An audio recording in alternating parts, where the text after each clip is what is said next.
복잡한 제도와 생활 정보를 쉽고 정확하게 전해드리는 은빛 힐링 채널입니다. 오늘은 많은 어르신들께서 궁금해하시지만 정작 제대로 알고 계신 분은 많지 않은 기초연금에 대해 이야기해 보려 합니다.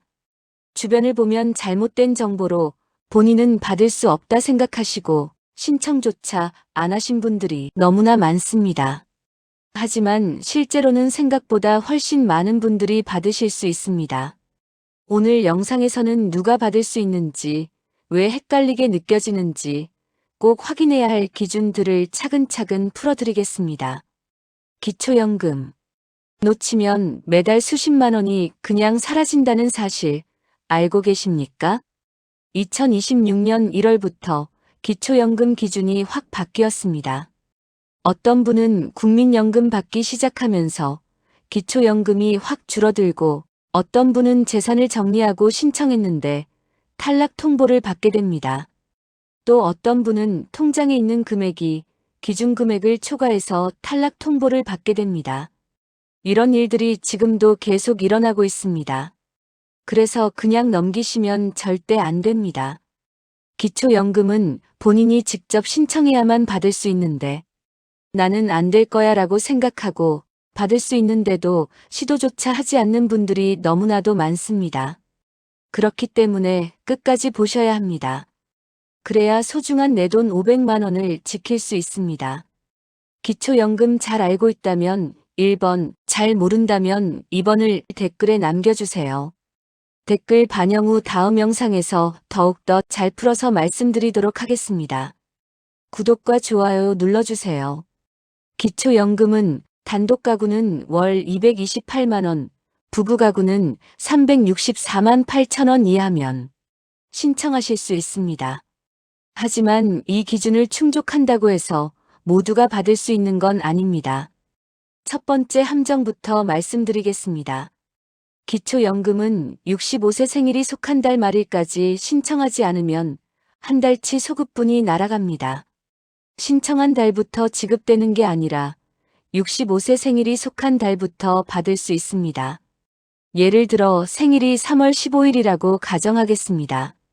3월 31일까지 신청하면 3월분부터 받을 수 있지만 4월 1일에 신청하게 되면 4월분부터 받게 되며 3월분은 영구히 날아갑니다. 정해진 규정이기 때문에 나중에 소급해서 달라고 해도 받을 수 없습니다. 그래서 꼭 알고 계셔야 합니다. 기초연금 한 달치 금액은 2026년 기준으로 최대 월 34만 9,360원입니다. 따라서 한 달 늦게 신청하면 이 금액을 영영 못 받게 됩니다. 많은 분들이 65세 되자마자 신청이 가능하다 생각하고 생일 전날에 신청하십니다.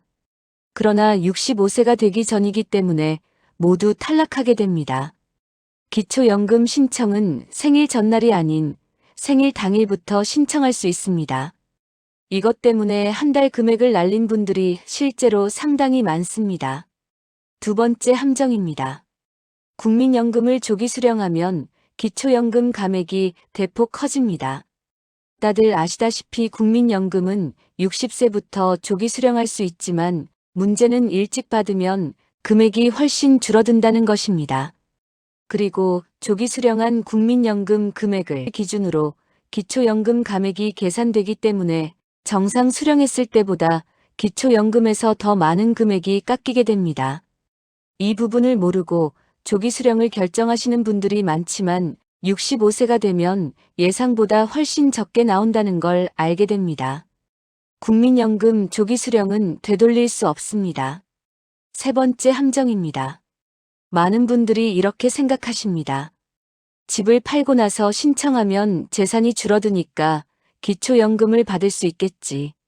그러나 재산의 심사는 신청한 날 기준이 아닌 신청일 이전 특정 시점의 재산을 보기 때문에 실제로는 많은 분들이 탈락을 통보받게 됩니다. 재산 처분 계획이 있을 땐 신청 시점을 반드시 확인해야 합니다. 이 부분을 놓치면 큰 손해로 이어질 수 있습니다. 네 번째 함정입니다. 금융재산은 2천만 원까지 공제되기 때문에 1원만 넘어도 탈락하게 됩니다. 금융재산은 2천만 원까지는 없는 것으로 간주되지만 1원이라도 넘으면 공제가 달라집니다. 예를 들어 2,100만 원이 있다고 가정한다면 2천만 원을 빼고 남은 100만 원의 30%가 소득으로 환산되어 소득 인정액에 더해집니다. 100만 원 차이로 결과가 완전히 달라지는 겁니다. 그래서 다음 이야기를 꼭 보셔야 합니다. 5번째 함정입니다. 부부 중 한 명만 신청하면 부부가구 기준을 적용받지 못합니다. 기초연금은 단독가구와 부부가구의 기준이 다릅니다. 부부가구의 선정 기준액이 더 높습니다. 그런데 부부 중 한 명만 신청하면 어떻게 될까요? 기준이 더 낮은 단독가구로 심사받게 됩니다. 그래서 탈락 확률이 높아집니다. 또한 부부가 둘 다 받게 되면 각각 20%씩 감액됩니다. 이 사실도 모르고 계시는 분들이 많습니다. 그리고 한 명만 신청했다가 나중에 배우자 것도 신청하려고 하면 이미 기준일이 지나 있는 경우가 상당히 많습니다. 그러나 여기서 끝이 아닙니다. 이 5가지 함정은 한 번 빠지면 절대로 되돌릴 수 없거나 다시 되돌리는데 상당한 비용이 발생하게 됩니다. 그렇기 때문에 정확하게 알고 준비하셔야 합니다. 이제 기준 금액을 정리해 보겠습니다. 기초연금을 받을 수 있는지 없는지는 이 금액으로 결정됩니다. 첫 번째, 2026년 단독가구 소득인정액 기준은 228만 원 이하입니다. 소득인정액이라는 것은 실제 소득의 재산을 소득으로 환산한 금액을 더한 것입니다. 이 금액이 228만 원 이하여야 기초연금을 받을 수 있습니다. 하지만 228만 원에서 1원이라도 넘으면 탈락하게 됩니다. 그런데 여기서 문제가 생깁니다. 이 228만 원이라는 기준을 많은 분들이 월소득으로만 생각하십니다. 하지만 이 금액에는 월급뿐만 아니라 재산도 소득으로 환산해서 더하게 됩니다. 그래서 그냥 넘기시면 절대 안 됩니다. 두 번째, 부부가구 소득인정액 기준은 364만 8천 원 이하입니다. 역시 2026년 기준입니다. 부부가 함께 사는 경우에만 이 기준을 적용합니다. 부부 2명의 소득과 재산을 합산해서 364만 8천 원 이하여야만 합니다. 많은 분들이 이렇게 생각하십니다. 부부니까 228만 원의 2배인 456만 원이 기준이겠지?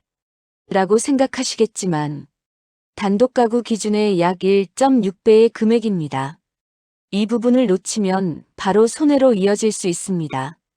세 번째, 최대 월 지급액은 34만 9,360원입니다. 2026년 기준입니다. 소득 인정액이 낮을수록 이 금액에 가깝게 받을 수 있고 소득 인정액이 선정 기준액에 가까울수록 금액이 줄어듭니다. 그런데 여기서 끝이 아닙니다. 이 금액은 물가 상승률을 반영해서 매년 1월에 조정됩니다. 그래서 신청하기 전에 최신 금액을 반드시 확인해야 합니다. 네 번째, 예금, 적금, 주식, 펀드 등 금융재산은 2천만 원까지는 소득인정액 계산에서 빠지게 되어 없는 것으로 간주됩니다. 2천만 원을 넘는 금액의 30%만 소득으로 환산됩니다. 예를 들어 금융재산이 3천만 원이라고 가정하겠습니다. 2천만 원을 빼고 남은 1천만 원의 30%인 300만 원이 연소득으로 잡힙니다. 이걸 12개월로 나누어 월 25만 원이 소득 인정액에 더해지는 겁니다. 그런데 계산해보면 받을 수 있는데도 나는 안 되겠다고 신청조차 해보지 않고 포기하시는 분들이 상당히 많습니다. 그래서 꼭 들으셔야 합니다. 5번째, 부부 감액률은 20%입니다. 부부가 둘 다 기초연금을 받게 되면 각각 20%씩 감액됩니다. 최대 월 지급액이 34만 9,360원이기 때문에 부부가 받으면 각각 27만 9,488원씩 받게 됩니다. 합치면 55만 8,976원으로 한 명만 받을 때보다는 많지만 2배는 아닙니다. 이 부분을 모르고 계산하시는 분들이 많습니다. 우리 부부가 받으면 69만 원쯤 되겠지라고 생각하시지만 실제로는 56만 원 정도입니다. 그렇기 때문에 미리 알고 계획을 세워야 합니다. 이 5가지가 기초연금의 핵심입니다. 단독가구 228만 원, 부부가구 364만 8천 원, 최대 지급액 34만 9,360원, 금융재산 공제 2천만 원, 부부감액 20%. 이 숫자들을 정확히 알고 있어야 본인이 기초연금을 받을 수 있는지, 얼마나 받을 수 있는지 판단할 수 있습니다. 기초연금에 대하여 사람들이 가장 많이 착각하는 부분이 따로 있습니다. 이제 오해를 바로 잡아보겠습니다. 첫 번째 오해입니다. 국민연금 받으면 기초연금 못 받는다? 완전히 틀린 말입니다. 실제로 국민연금 받으면서 기초연금도 함께 받는 분들이 굉장히 많습니다. 단, 국민연금 금액에 따라 기초연금이 감액될 수는 있지만 감액되는 것과 못 받는 것은 완전히 다릅니다. 국민연금을 조금 받는 분들은 기초연금이 거의 감액되지 않고 국민연금을 많이 받는 분들은 감액폭이 큽니다. 그런데 많은 분들이 이렇게 생각하십니다. 나는 국민연금 받으니까 기초연금은 아예 안 되겠지. 막상 신청해보면 받을 수 있는데도 신청조차 안 하시는 분들이 상당히 많습니다. 이 부분을 놓치면 바로 큰 손해로 이어집니다. 두 번째 오해입니다. 예금이 2천만 원까지는 아예 안 본다. 금융재산 2천만 원까지 공제된다는 건 맞지만 아예 안 본다는 건 틀렸습니다. 2천만 원까지만 소득인정액 계산에서 빠진다는 뜻으로 재산조사와 통장 잔고는 모두 다 확인합니다. 단지 2천만 원까지는 계산에 넣지 않는다는 것뿐입니다. 많은 분들이 2천만 원까지는 신고 안 해도 되겠지? 라고 생각하십니다. 하지만 금융정보 제공 동의를 하면 통장 잔고가 다 조회되어 절대로 숨길 수가 없습니다. 반드시 정확하게 신고해야 합니다. 세 번째 오해입니다. 신청 안 하고 있다가 나중에 신청하면 한꺼번에 다 받을 수 있겠지? 기초연금은 신청한 달부터 지급됩니다. 지난달은 절대로 소급되지 않습니다. 예를 들어 65세가 된 지 1년이 지나서 신청하게 되면 지난 1년치는 받을 수 없습니다. 신청한 달부터 받기 시작합니다. 그런데 손해는 여기서 끝이 아닙니다. 많은 분들이 어차피 나중에 받으면 된다고 생각하시다가 몇 년을 놓칩니다. 그러면 그 기간 동안의 금액은 영영 받을 수 없습니다. 네 번째 오해입니다. 재산이 조금만 있어도 탈락한다. 기초연금은 재산이 있어도 받을 수 있습니다. 재산을 소득으로 환산할 때 공제액이 있기 때문입니다. 일반 재산의 경우 지역별로 기본 재산액이 공제됩니다. 서울은 9,900만 원, 경기 지방은 8천만 원, 광역 세종 특례시는 7,700만 원, 기타 지역은 5,300만 원으로 산정되어 있습니다. 이 금액까지는 재산이 있어도 소득인정액 계산에서 빠지고 그 다음 남은 재산에 대해서만 월 4%의 소득 환산율을 적용합니다. 그래서 재산이 좀 있어도 소득인정액이 기준 이하일 수 있습니다. 그런데 많은 분들이 계산도 안 해보고 나는 집이 있으니까 안 되겠다고 포기하십니다. 포기하는 것도 손해입니다. 다섯 번째 오해입니다. 자녀가 잘 살면 기초연금 못 받는다? 이건 완전히 잘못된 오해입니다. 기초연금은 본인과 배우자의 소득과 재산만 봅니다. 자녀가 아무리 잘 산다고 해도 본인이 해당 기준에 적합하면 받을 수 있습니다.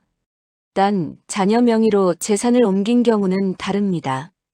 증여한 기록이 조사 기간 내에 적발되면 부정수급으로 처리됩니다. 하지만 자녀가 원래부터 가지고 있던 재산은 전혀 상관없습니다.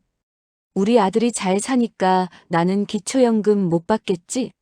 라고 생각해서 많은 분들이 신청조차 하지 않으시려고 하지만 이건 완전히 잘못된 생각입니다.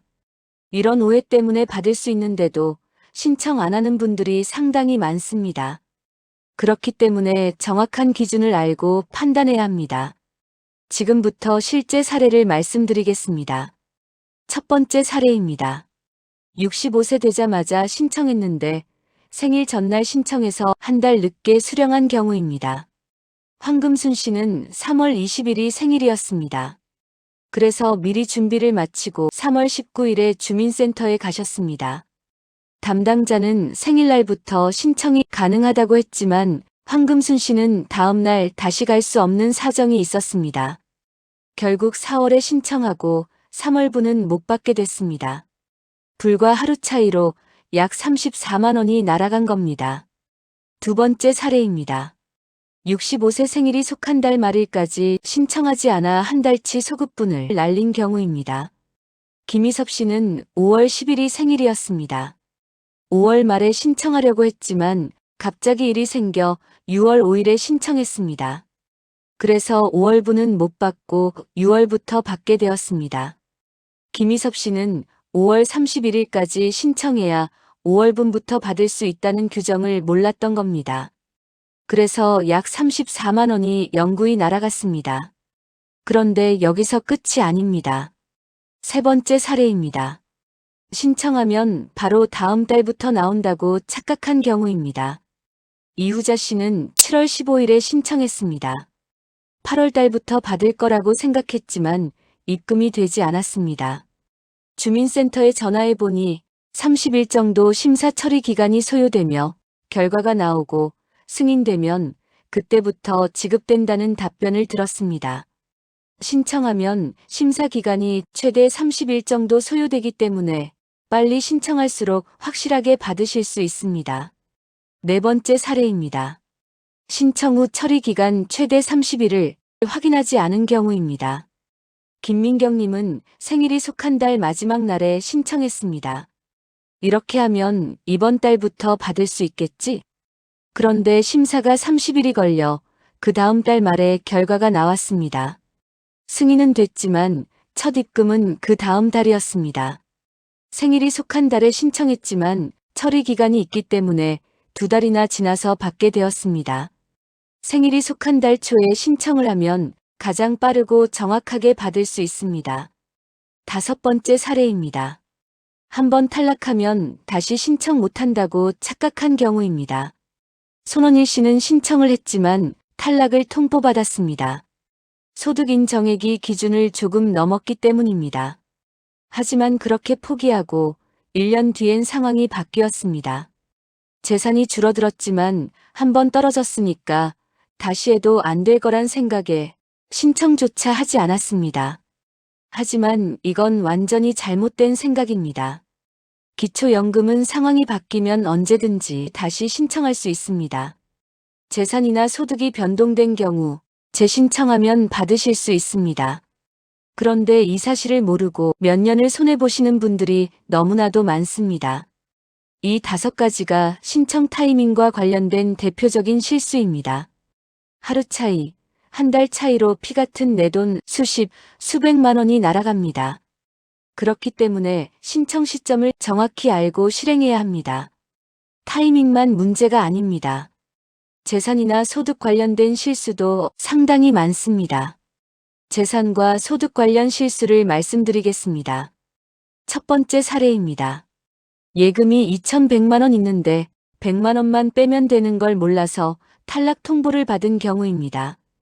김기덕 씨는 통장에 2,100만 원을 가지고 계셨습니다. 기초연금을 신청했지만 탈락했습니다. 금융재산이 2천만 원을 초과해서 소득으로 환산된 금액 때문이었습니다. 김기덕 씨는 탈락을 통보받고 금융재산이 2천만 원을 넘으면 초과분의 30%가 연소득으로 잡힌다는 사실을 알게 됐습니다. 2,100만 원에서 2천만 원을 뺀 금액 100만 원의 30%는 30만 원입니다. 연 30만 원, 월로 환산하면 2만 5천 원입니다. 이 2만 5천 원 때문에 소득 인정액이 기준을 넘은 겁니다. 하지만 이 사실을 알았을 땐 이미 탈락 통보를 받은 뒤였습니다. 신청하기 전에 금융재산을 정확히 확인해야 합니다. 2천만 원 턱걸이에 있으면 반드시 조정을 고려해야 합니다. 두 번째 사례입니다. 전세 보증금은 재산에 안 들어간다고 착각한 경우입니다. 최형민 씨는 보증금 3억의 전세로 사셨습니다. 나는 집이 없으니까 재산이 별로 없겠지? 라고 생각해서 신청했지만 탈락을 통보받으셨습니다. 전세 보증금은 금융재산으로 분류되기 때문입니다. 3억 원에서 2천만 원을 뺀 금액 2억 8천만 원의 30%는 8,400만 원입니다. 연소득 8,400만 원을 월로 환산하면 700만 원으로 이 금액이 소득 인정액에 더해지는 겁니다. 당연히 기준을 훨씬 초과합니다. 이 부분을 놓치면 당연히 손해로 이어질 수밖에 없습니다. 전세 보증금과 월세 보증금은 재산입니다. 모두 정확하게 신고해야 합니다. 세 번째 사례입니다. 배우자 국민연금액만 보고 본인 기초연금을 계산한 경우입니다.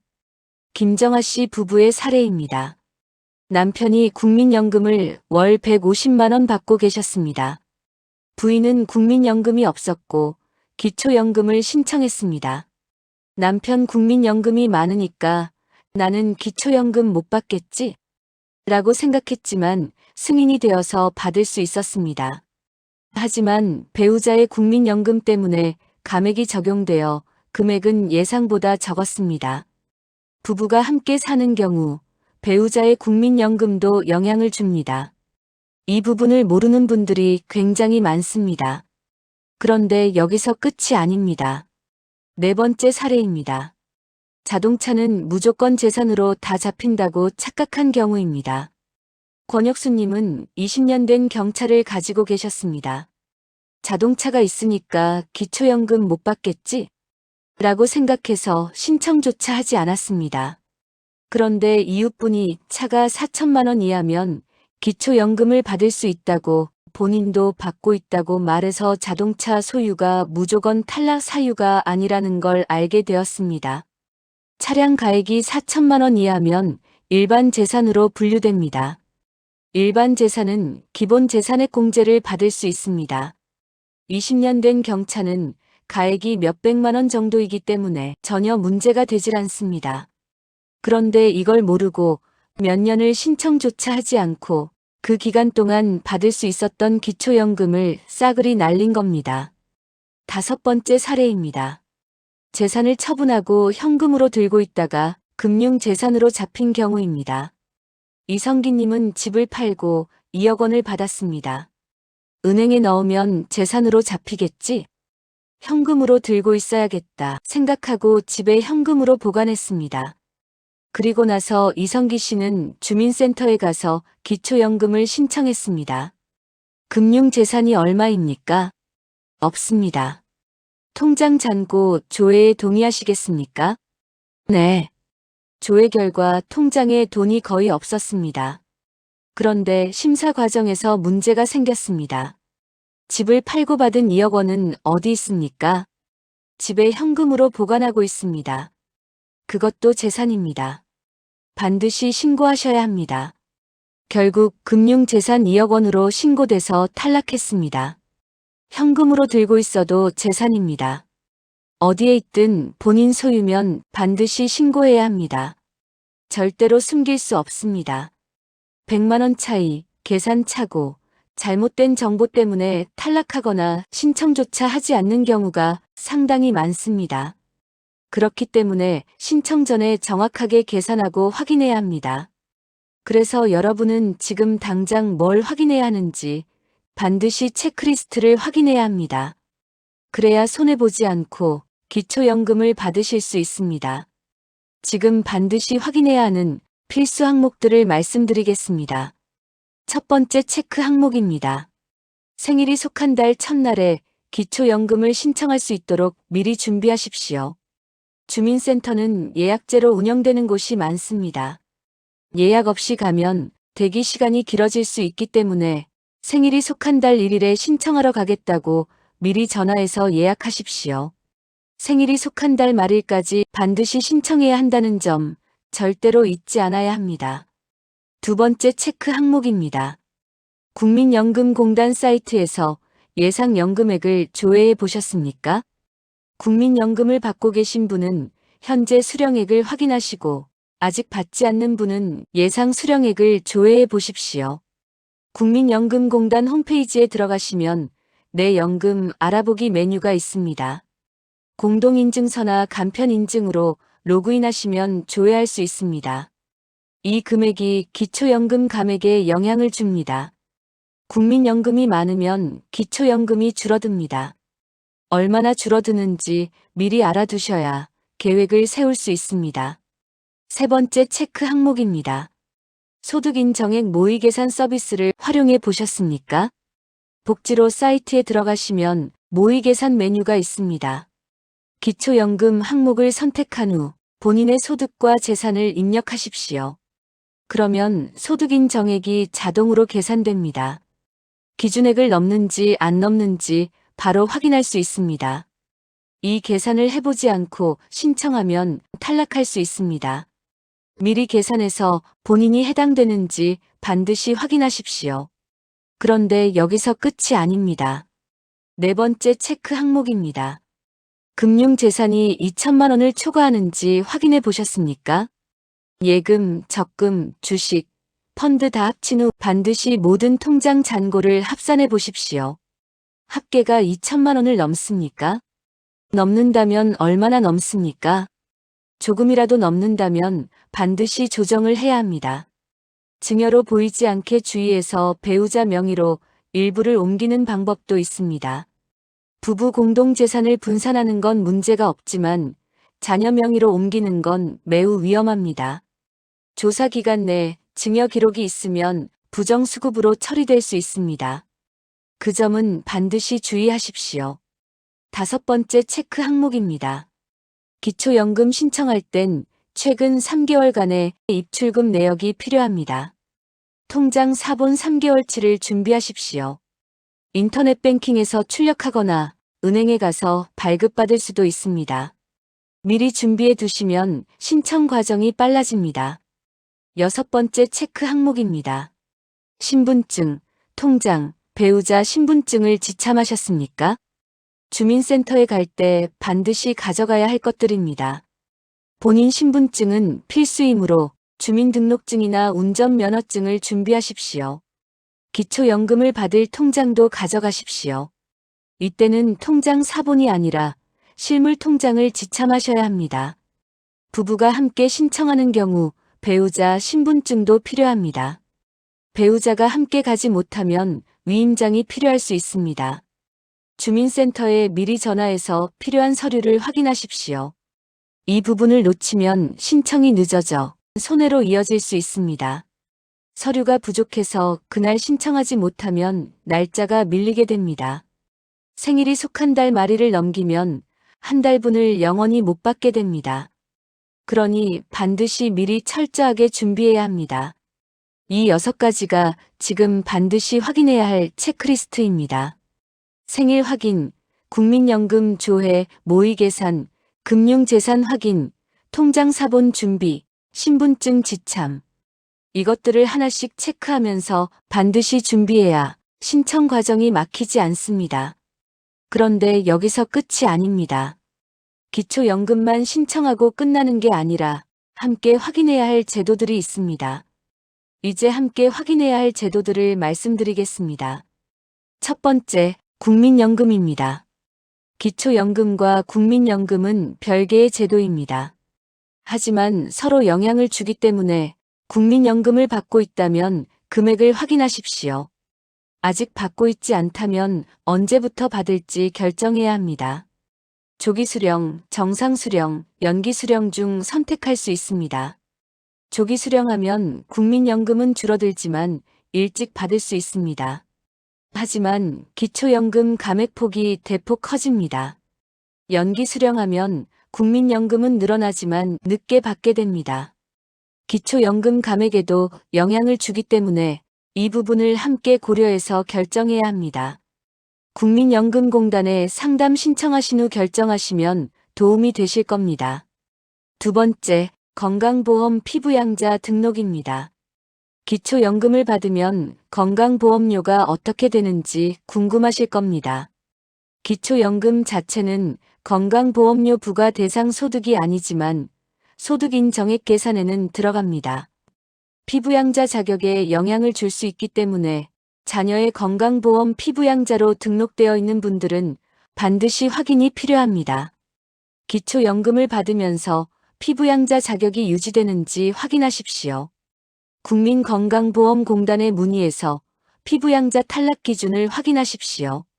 탈락하게 되면 지역가입자로 전환되어 건강보험료를 직접 내셔야 합니다.